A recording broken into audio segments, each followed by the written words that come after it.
Mu nama yabereye i Bujumbura mu Burundi, urwaruka rwo mu Burundi, mu Rwanda no muri Repubulika ya Demokarasi ya Kongo.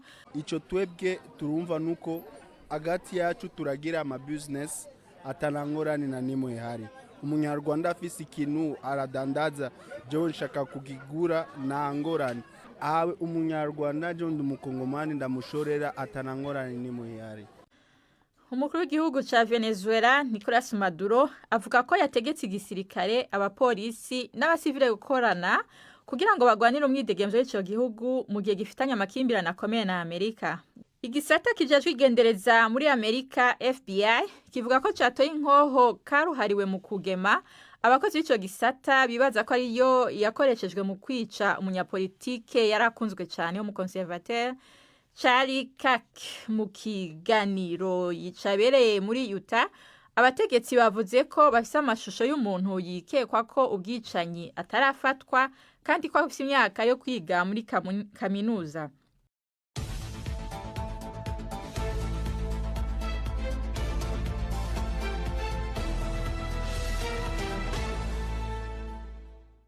Reka ndabaramutse inshuti zanje bakunzi mu nkurikira ku isheni ya YouTube Urugendo News. Kaze karibu mu kiganiro nabatunganirije uyu munsi. Turi itariki 11 ukwezi kw'icenda mwaka wa 2025. Kaze karibu mu kiganiro c'amakuru ya BBC Gahuza Miryango. Ni ikiganiro cibanda ku yari karavugwa mu karere k'ibiyaga binini, cyane cyane mu ntambara ivuga ngaho iwacu mu buseruko bwa Kongo, ayavugwa mu Rwanda naye karavugwa mu Burundi. Muri kino kiganiro kandi dukesha BBC turaza kumva n'ayandi makuru ariko aravugwa hirya no hino ku isi. Urwaruka rwo mu Burundi, mu Rwanda no muri Repubulika ya Demokarasi ya Kongo rusaba abategetsi b'ivyo bihugu kugarukana no gukomeza amahoro mu karere kugira rushobore kwiteza imbere.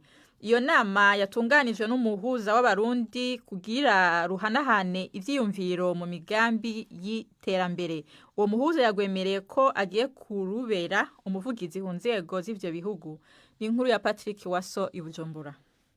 Esther Ingabire yaje ava mu karere ka Rusizi mu Rwanda aho adandaza imikeke iva mu Burundi, ariko ngo kumushikira biragorana cyane kuko ibanza kuzunguruka igaca muri Tanzania kubera umupaka hagati y'u Burundi n'u Rwanda wugaye. Turi abacuruzi ntabwo turi abapolitisiye. Biba byiza rero twebwe duhuye nk'abacuruzi tukaganira ku bijyanye n'ubucuruzi bwacu. Inshuro nyinshi iyo turi kumwe biranshimisha cyane. Nk'ubu byanshimishe kubona twongeye kubonana. Numvaga ko bitashoboka kubera uburyo ki nta nzira zihari, ariko nkisanga duhuriyemo hano i Burundi. Ni byiza cyane, byanshitse ku mutima, byanshimishije. Serge Ngoyi Lusungu nawe yaje ava mu ntara ya Kivu y'Uburaruko muri Repubulika Iharanira Demokarasi ya Kongo.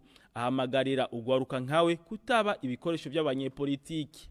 Politiki yinjiye mu bantu irindura ibintu. Ico twebwe turumva nuko agati yacu turagira ama business atanangorane na nimwe hari.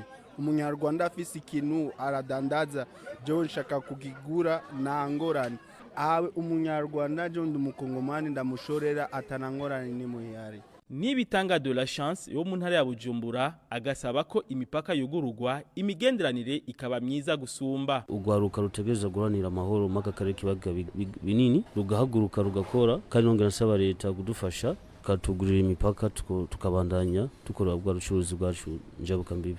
Umuhuza w'abarundi Aimé Laurentine Kanyana yatunganije inama arashima kubona yashoboye gukoranya ugwaruka rwo mu Rwanda, muri Kongo no Burundi muri kino gihe. Avuga ko agiye kubabera umuvugizi kugira imipaka yuguruke, ariko akabasaba kubandanya biteza imbere migambi yabo no gukurikiza amategeko, bareke kuba ibikoresho by'abanyepolitiki. Iyo mipaka rero yugaye uno munsi hariho igituma yugawe, ni naco tugomba yuko cyo hava kugira kihave kiyerekeye umutekano. Nuko dukora ibyo bishoboka byose kugira umutekano ube wuzuye, haba mu bihugu hagati byacu canke ku mipaka. Ugwaruka nako murazi ko ariko gwama rukoreshwa mu guhungabanya umutekano, cyane cyane ugwaruka rutagira ico rukora. Nk'ugwaruka rero ibintu byose bigira intango. Uno munsi twaje kugira twumvishe ugwaruka ati genda mukura amaboko mu mpuzu mukore. Urugwaruka rero racari ruto, tugomba kuruhamagarira yuko mwebwe gwaruka nimwikorera ibikorwa mugabo mubikore mukije mu mategeko atawuca mu kinywabi kugira ngo ejo umutekano ujanye n'ubutunzi haba mu gihugu iwacu canke iwanyu ntuze uhungabane. Muri iki gihe umuhuza w'abarundi ubu niwe arongoye inama y'abahuza b'akarere k'ibiyaga binini.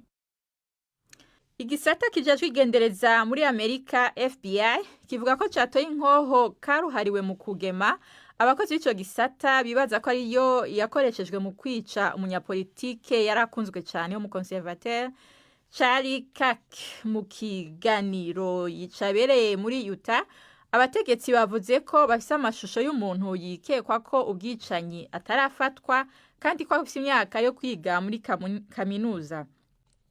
Bavuga kandi ko bagereranije ibimenyetso by'amakanda y'ibirenge n'ibindi bimuranga kugira ngo babisuzume. Bwana Kirk yariko aravuga muri kaminuza imwe yo muri Utah ku munsi wa gatatu aho yaraswa rimwe gusa mw'ijosi.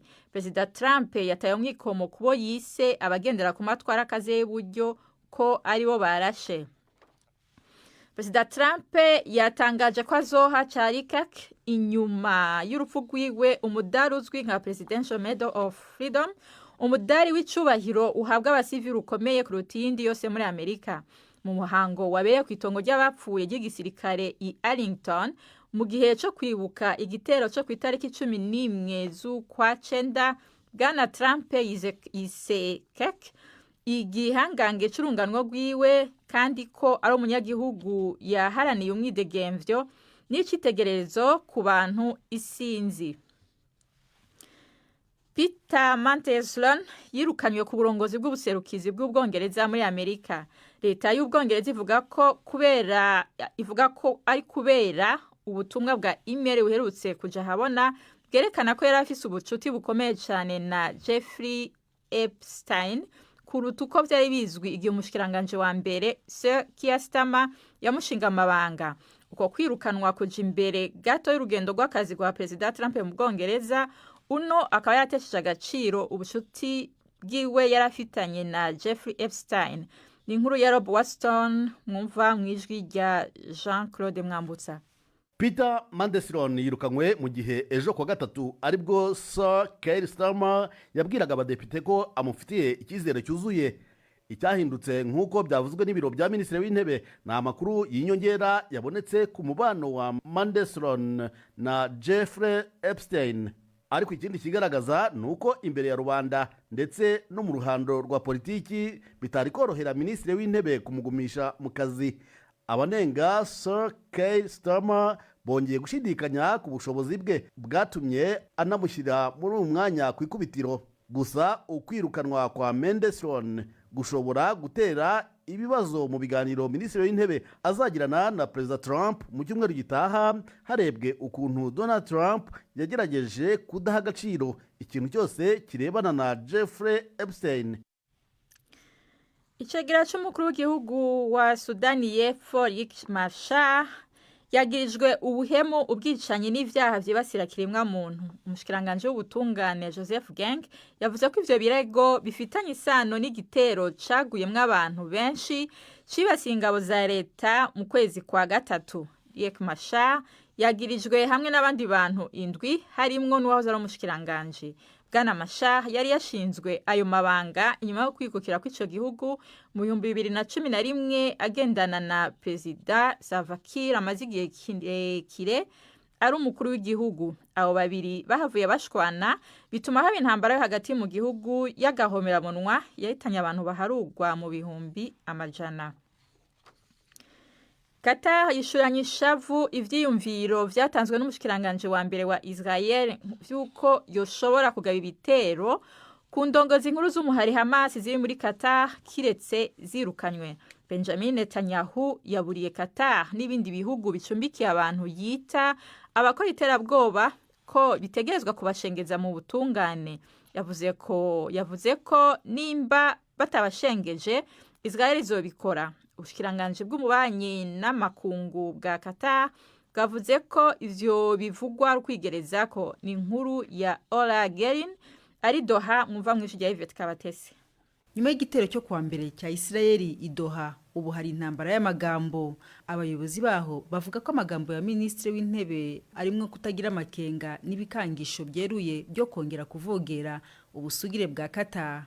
Minisitiri w'ububanyi n'amahanga wa Qatar yatangaje ko kuba umuyobozi wa Isirayeli yavuze ko icyo gihugu cyaba gicumbikiye rwihishwa itsinda ry'abo muri Hamas ari uburyo budafite ishingiro bwo kugerageza kwisobanura ku cyaha cyamaganywe n'amahanga. Netanyahu azi neza ko iryo tsinda rya Hamas ryakiriwe mu rwego rw'ubuhuza bisabwe na Leta Zunze Ubumwe za Amerika ndetse na Isirayeli nk'uko byemezwa n'abayobozi ba Qatar, kandi ko buri gihe ibiganiro byabaga mu buryo buzwi babifashijwemo n'amahanga.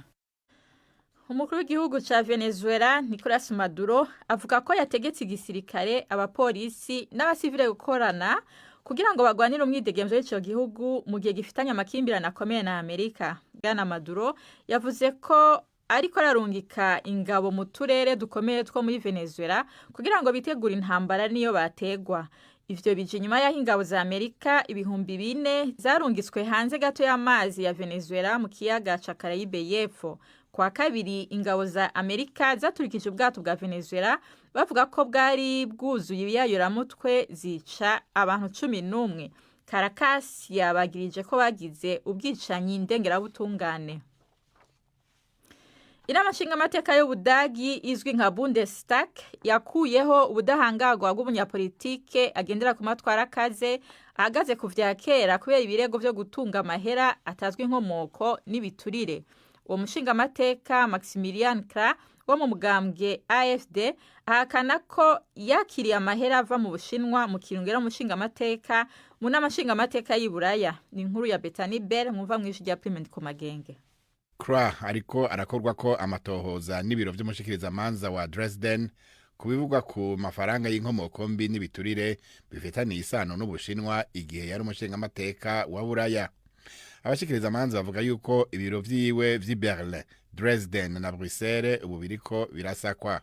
Mwitangazo inama nshingamateka y'Ubudagi ariyo Bundestag yavuze yuko ingingo yo kwaka Krah ubudahangarwa yemejwe atanumwe avuyemwo itorwa n'imigambwe yose harimwo na AfD. Krah yavuze ko ivyo yagirizwa bitagira umutwe n'amaguru kandi ko bishingiye ku mvu za politike. Ukwiwe umwe mu bigeze kuba abakozi ba Krah nawe ariko arakurikiranwa muri sentare yagirizwa kwabura amabanga ayaha Ubushinwa. Krah avuga ko atana kimwe azi kuri ivyo vyagirizwa uyahora ari umukozi wiwe. Afrika y'Epfo izokwemera ko abagabo bitwa amazina y'abagore babo ku nshuro ya mbere inyuma y'aho isentare nkuru y'ico gihugu ihindura itegeko ryaha abagore uburenganzira bwo kwitwa amazina y'abagabo babo ariko abagabo ntibavyemererwe. Urubanza rwazanywe n'ingo zibiri, bamwe bashaka ko umugabo yitwa izina ry'umugore wiwe, abandi bizigiye kongeramo akarongo ku izina ry'umuryango bavuga ko itegeko ari itegeko rya kera ryari rishingiye ku gitsina gabo kandi ari vya kera. Sentare wahize ubwirizwa shingiro yaciye urubanza rubashigikira ruvuga ko iryo tegeko risa n'ivangura rishingiye ku gitsina. Inama nshingamateka ya Afrika y'Epfo ubu izobwirizwa guhindura ingingo zijanye n'iryo tegeko kugira ngo iryo tegeko rishasha ritangure kuja mu ngiro. Ndabashimiye ndabakengurukiye inshuti zanje bakonzi mwashoboye kunkurikira nitaye kuko muherereye, abari mu Burundi, abari mu Rwanda n'abari muri Kongo, abari kuri ya migabane ya kure mvuze mwese mwarakoze kuduhitamwo. Ingurukiye cyane by'umwihariko abantu mwibuka gukora subscribe kuri runo rubuga Urugendo News. Aje nka Daniel Mugisha ndabakengurukiye, ndamenyesha ko mu kanya twongera kuba ibindi biganiro kandi ariko ndabibutse gukora ku batarayikora subscribe, kwiyandikisha kugira ngo muze muronka ibiganiro byose tubashikiriza atana kimwe kivuyemo. Murakoze.